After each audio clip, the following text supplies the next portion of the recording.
Hello, this is the first game from the seventh Kisei title match played in 1983 between Fujisawa Hideyuki, also known as Shuko, and Cho Chikun.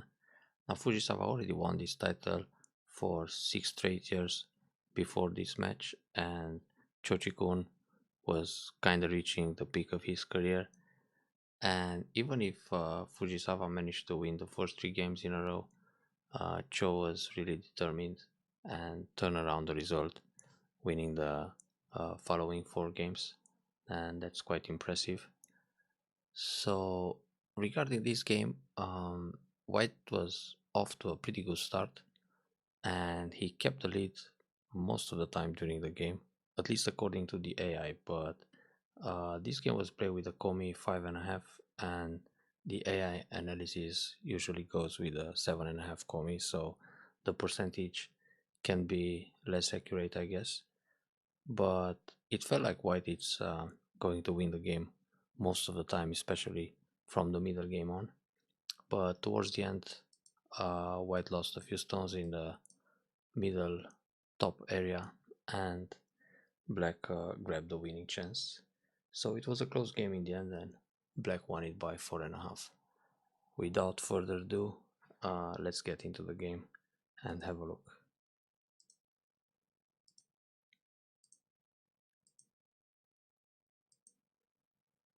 So Black is starting with the Hoshi in the top right corner and a Komoko in the lower right, and White goes for 2 star points. Then Black approaches on the side, and here White decides to go for a counter attack instead of simply defending the corner. Very calm at c6. If this happens, Black can go back to k4, which would be the Kobayashi Fuseki pattern, but according to the AI nowadays, the top choice would be q6 Shimari. This is the modern style of play.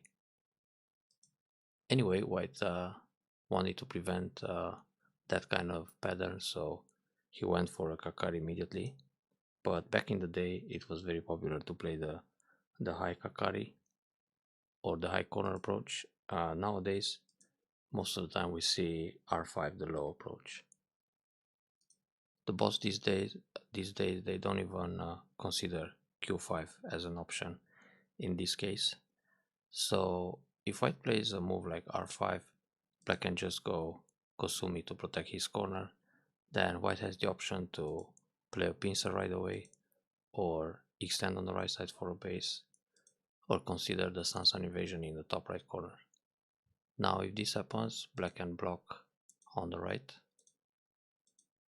Like this, Black is making a small wall and then extends all the way to R9 or R8 in order to use this extension as a pincer on R5 approach.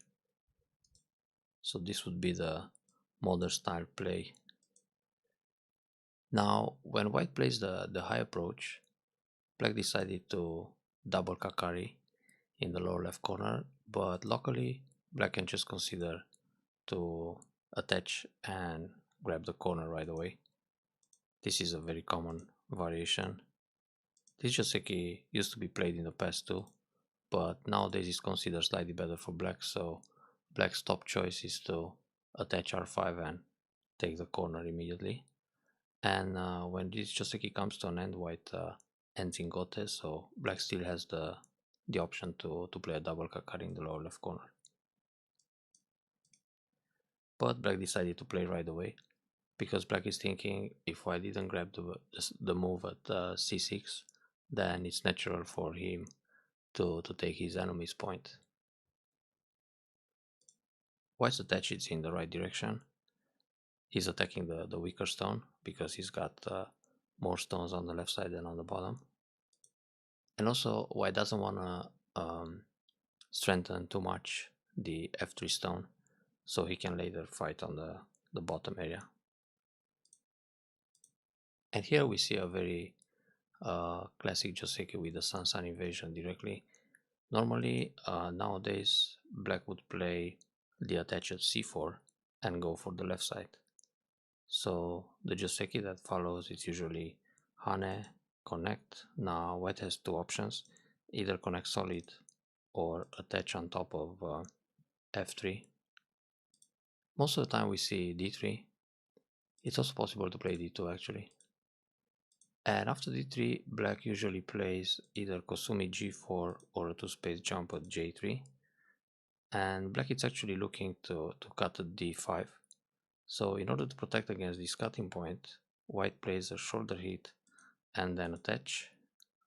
Or after the shoulder hit, white hits the key point on the left side to put pressure on black's group. And then attach again at f4 to keep his corner connected. Then black has to secure his base on the left side. This would be a pretty peaceful variation where black develops both the bottom and the left side, and white simply keeps his corner connected to the outside stones. And the other Joseki, when white plays the attach at f4, black pushes usually, hunting the corner, Atari and connect. Also connect the corner to keep the I shape safe on the left. And then white either extends low or high here. So black is going for the left side, while white is going for the bottom. So this would be the modern Josekis, and very popular because of the AI influence. But Sansan used to be like the top choice 4 years ago. So white takes the key point here, makes a tiger mount and keeps black separated. Then black naturally connects under and white cuts to go for the left side. In the other variation, black is trying to develop the lower left towards the left side instead of the bottom. But anyway, this variation comes to an end, and now black is center. Oops, that's a misclick. So black decides to play a a pincer on the right side. Normally, black can still consider the attach at r5 to grab the corner, but playing this pincer, it's a very natural move too. So most of the times here, the classic way to continue the Joseki is to attach r3 and try to keep black stones separated. So we're going to see a very interesting variation coming up. So far so good. Now black decides to play the Atari under. One of the classic Josekis here is to play Atari from above. Then white goes down. Black has to play Atari to rescue his two stones. Then block to tighten white's liberties and also keep the stones connected. White goes for the bottom. Black captures the two stones on the right side and white plays Atari. And normally here white has to extend from his wall.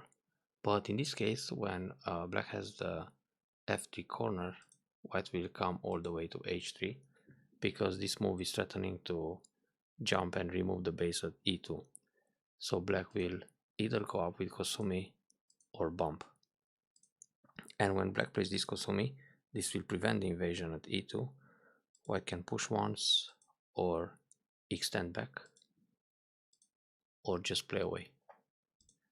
Now, if black doesn't play a move like g4, let's say black just grabs a corner, white can invade e2, and when black connects, white will link under.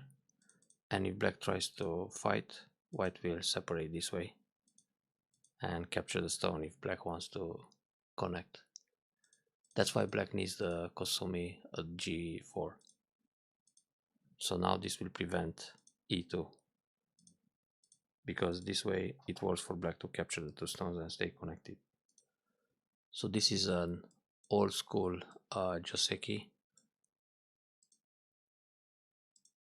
but in this particular game, black decided to play Atari under. Now on this Atari, white connected this time, but most of the time white plays the Atari on the bottom first, and if black captures the Ponuki, white will also go for Ponuki, and then black can play a large point in the most open side. But if black goes down, then white will connect because now there are many cutting points for black to protect. So black usually will just play s4, trying to get rid of all the kataji. So white pushes here in center, then turns one time, and then extends from the wall. And again, in this case, white can extend all the way to h3 because this has the impact at e2. But in general, white will just extend from the wall at k3 if we disregard the lower left corner. So white just connected, and in this variation it feels like black gets a little advantage locally, but in fact, according to the AI, white's thickness on the outside is still pretty good, so the result is slightly better for white overall. So black cuts on the outside, threatening the double Atari at s5. White needs to connect. If white captures the Ponuki, black will double Atari and take the two stones, and the result locally is excellent for white, so this would be considered a collapse for black. Therefore black has to connect s5. Now white has the ladder, so he can play Atari here. If white doesn't have the ladder, white has to Nobi. But in this case he does it, so he can play it. Then black has to come back and capture the corner stone in order to stay connected. So if black plays away right now, let's say he plays this move, white will go down and capture the 4 stones. So black has to protect. And at this stage, according to the AI, white has 75% chance to win the game. But that's also probably because of the 7.5 komi. And in the early stages, the AI is very optimistic with white's position. But locally, it feels pretty good and solid for black to grab all the points in the corner like this. And also, as long as the stone, which is in Atari right now and is going to be captured in a ladder, it's still on the board, black can play ladder breakers, threatening to escape. So white normally has to come back and protect against that Aji. White decided to play in the top left corner, but the most proper way for white in order to remove the Aji is to capture the stone directly. Now white can also play a light capture, a loose defense like this, because if black comes out, the ladder still works. So this would be also an AI recommendation to protect against the Aji. Another way is for white to play a move like f17, but probably he was reluctant to do this because black can play a shoulder hit, threatening to come out from the ladder and then use it to block the top side. So maybe that's why white decided to play the Keima in the top left, oriented towards the left side. But anyway, in this direction, white is going to have a pretty nice moyo, at least for now. We'll see what happens in the near future. So black found a very interesting ladder breaker, but white resist. So usually when your opponent plays a ladder breaker, it feels like you want to get rid of the stone in the ladder somehow. But in this case, it's just too good for black to push again in the corner. Now it hurts the d16 completely, and white decided to block. He's very big to keep the left side in this case. So next black is going out from the ladder. Then white simply sacrifices the 4 stones. And here if black keeps pushing or turns to capture more stones, white will push several times using the death stones to get outside forcing moves. And in this case, if black plays the push and then captures, white has a lot of thickness on the outside, so this position is still looking promising for white. It's something like 70% chance to win the game. So black decided to capture the stone right away instead of going for 4 more stones. This is an example of non-greedy play. all these moves are forced, the squeeze play of white from the outside, and now white got 2 cutting points. So here's a question where to protect, and he decides to protect on the outside, because if black just cuts at 06, those are 5 more stones, 10 points, so it's not such a big deal. So it's more important for white to connect 08 than 06. Now black got the middle side extension in the top, and the game is pretty balanced again. And this is an urgent point, is the most open side to play. If black just goes for a small capture on the bottom, like this, actually this is 12 points capture, white will extend in the top. And now it's much nicer for white to grab all the center potential, but black resisted to the capture. So back to the original game. Oh, oops. Ah, yeah. So black got the middle side extension, then white extends at h16 in order to keep the mark stones separated. And of course white could also consider moves like simply protect the cut with this kind of jump. So now when black cuts, white will capture. Or black can think white can think about a move like h3,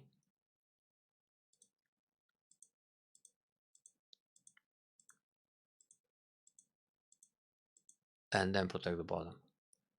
So this would be a way to develop the bottom side. But white wants to expand his top area, and also playing this way, black stones in the top are a little bit thin. So next, white can think about an invasion around 017. Therefore, black has to do something about the left side. Actually, we would expect black to jump out or play an attach at h17, but he wants to create some agi on the left side and also try to use the agi of d7. In this position, most of the time these days it's trendy to think about the shoulder hit and then one space jump. This would be a light reducing of the left side. But black played a bit more aggressive, the tsuke, the contact play. So white goes up. White can also hane and then descend, but black will turn and push one more time and then extend for a base on the left side. So it's very easy for black to settle the group this way. Then black jumps out. So black played the tsuki on the left side as a probe, just to plant some agi on the left, and then jump out to reduce white's potential in the middle and also reinforce the top side.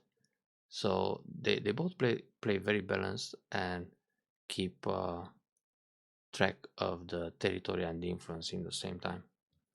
That's very important to notice. White jumps again because he doesn't want to allow the e17 stone get a chance to survive in the top left. And now black tries to live on the left side. This is actually important because white can build too much in that area. White plays this no b, which is a very proper defense to prevent black from going out. So if white plays an approach here, for example, black can go down and connect under like this. This is one way to use the agi. Or if black goes down and white plays the no b, black will connect under to the corner, then white has to capture the stone.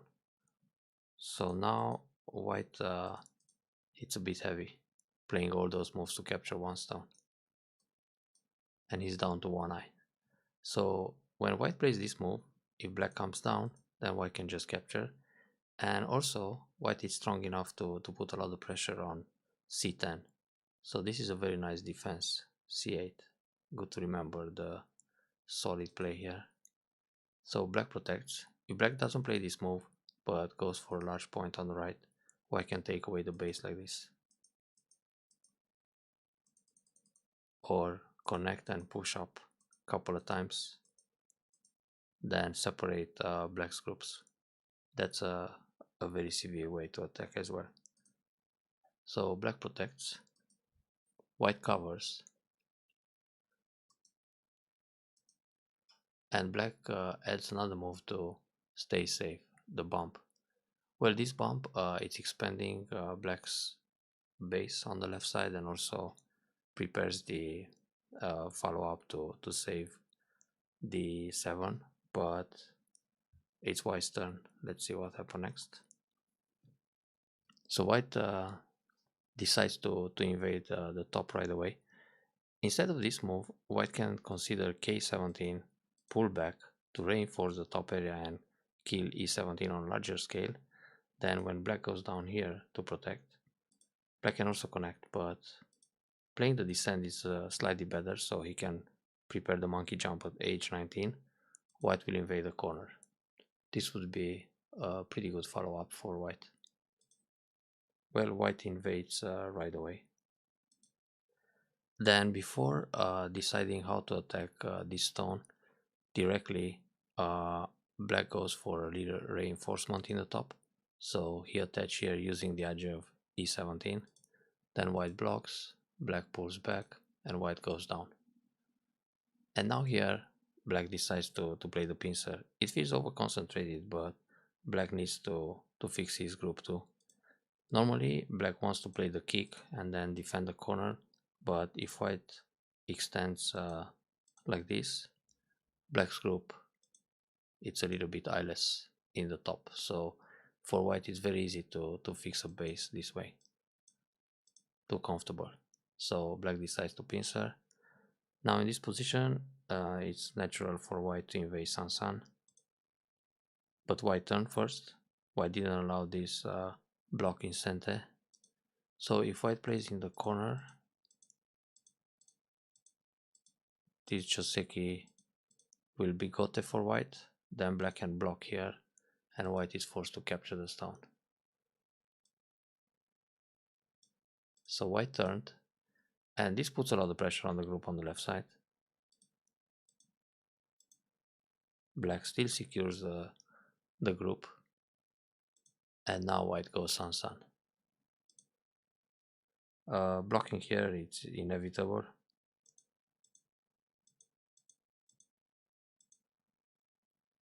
Nowadays, connecting under 018 would be the first choice, but the connection solid is fine too.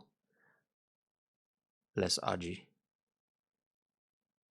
Even though that later in the game, we will see some interesting things going on around 017. So black pushes again to increase the top side and then captures the tail. But here the flow seems pretty good for white actually. So black keeps grabbing territory, but now white can use his thickness in the middle to expand his potential. This h3 is still a nice point threatening e2, so black protects proper with the Kosumi. Black can actually think about g3, so when white goes up, black also grabs the bottom extension. Playing just Kosumi, white went down m3. If white pushes h4, black again will enter the bottom side. So white got the big point, and black just pushes strongly.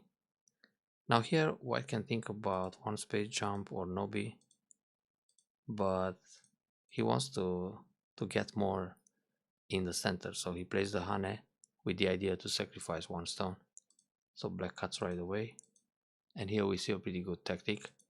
White goes up, and going up he wants to take the center, but he's still threatening to capture at h2.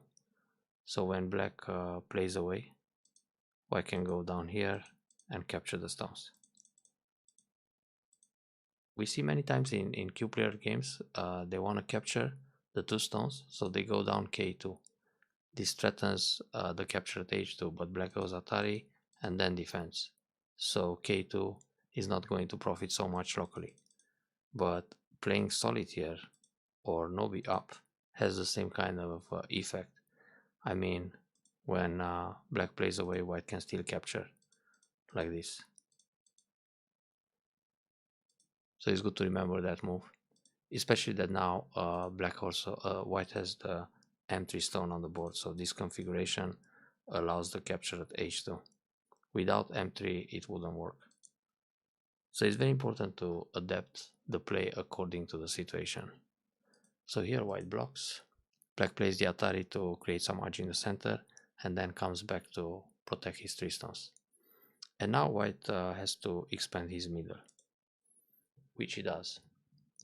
At this stage, it still feels like white is around 70% to win the game, but white can think about a move like N14 to make use of his O17 even more. So if this happens and black plays a cap move, white can easily go out, either like this or just like this. It's hard to catch that group now for black.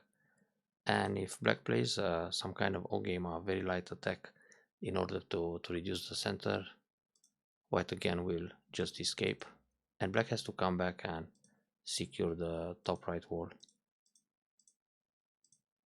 So this way, white managed to damage more of the top side potential and then come back to fix his center.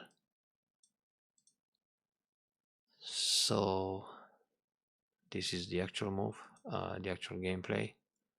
Now black is trying to reduce the center and also use the idea of K4. So playing this cap, it's a pretty nice move, and black is doing a very good job to damage the big moyo in the middle. A few moves before, it felt like white is going to grab all this center territory, and now we will see black got the Sabaki, a very successful Sabaki in the center. Now here, white is probably playing these moves as time Suji, because he was probably under time pressure in Byoyomi, but they also create some forcing moves from the center that he can use later. It's usually in title matches, Cho Chikun used to spend most of his time, even they play 9 hours each, in the Fuseki and the middle stage of the game. So oftentimes in the second part of the game, he was playing Byoyomi, like the last 100 moves of the game. Every time one move per minute. That's really spectacular, I guess. Now black is making an exchange here before he creates I shape. So in this position, if white cuts, black can Atari first, like this or like this. Ah yeah, he can squeeze.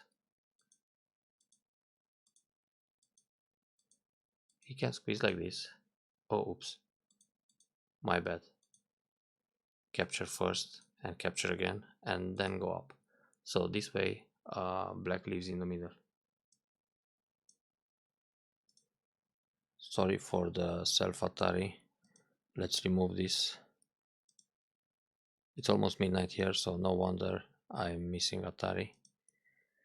Anyway, back to the original game. So white turns to prevent the squeeze, and then black goes up to create some I shape. So white went for the reducing in the top right even deeper than expected. Then black very proper takes a stone. Now white attacks in the middle. These are some center forcing moves to remove black's I shape, so white can get more momentum in attacking those guys in the center. And now black played extremely conservative, a very tight defense. Normally, black can Nobi or he can jump, and on the Atari, black can also block with Atari. So white is trying to use the Aja on the left side and also separate the group in the middle, but black found a way to keep his stones connected.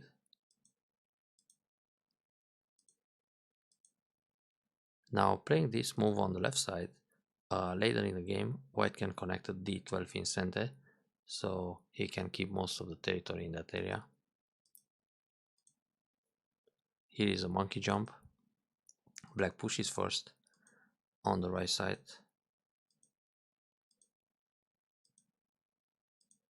To create some RG here.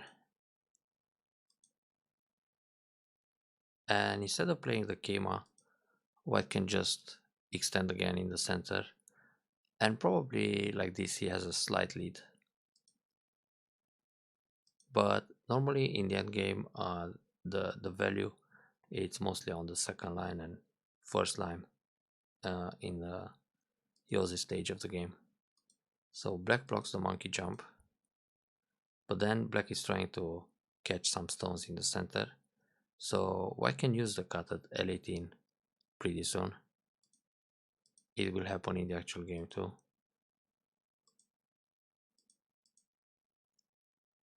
So here black is trying to defend actively and then also try to catch more stones in the center.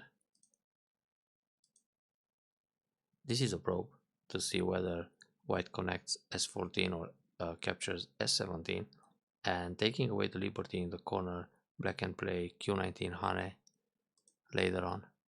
If white captures a stone, black can use the Atari, then Atari again, and go all the way down to separate the S11. So white's only option is to connect S14. Now later, yeah, Hane in the top right corner. So this Hane prepares the clamp at S18. So if white plays away, black can squeeze like this and scoop out all the territory in the corner. Now white cuts, black goes out once. And here if black tries to resist by playing Nobi, white can turn Atari, and when black connects, white captures the 3 stones and keeps everything connected. And if black plays Atari from the top and Atari again, black is connected in the top, but he's losing the stones in the middle. Because now when black tries to cut this way, it doesn't work. So all the stones in the top will die.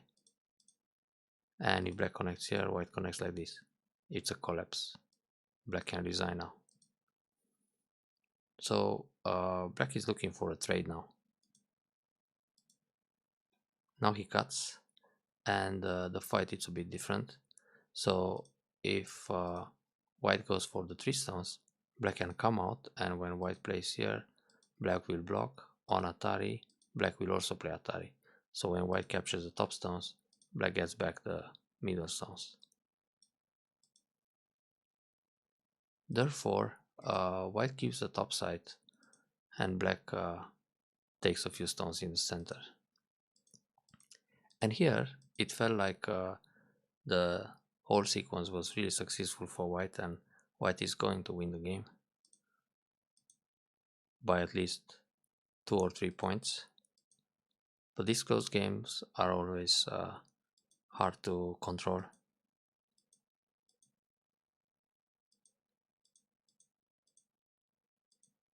So we see a lot of fighting spirit.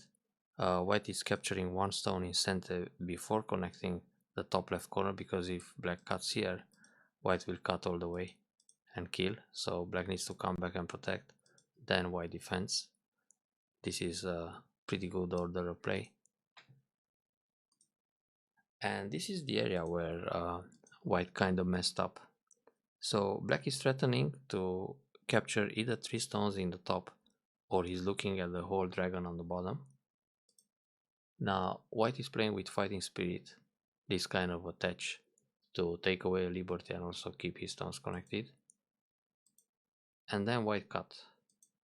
In this position white can just connect solid, and when black connects here, white will connect like this in because he has to keep his bottom stones safe. Then when black pulls back, white can connect again, so nothing happens. But of course black will grab the points on the right side. Now when white cut like this, he created this kind of RG to cut the stones on the right, then connect. Now black is forced to capture 2 stones, and white captures a stone on the side to stay connected. But the thing is, black captured 3 more stones in the center.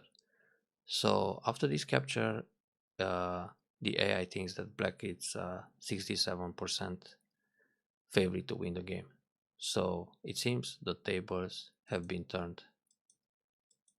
And from here on, we only have very small endgame stage moves left. So nothing really spectacular happened anymore. And in the end, black managed to win this by 4.5. So I guess there were still high hopes that Fujisawa will get the 7 Kisei title in a row. But as we will see in the next games, Cho Chikun managed to take away the title. I hope you enjoyed this review, and we'll see you guys next time.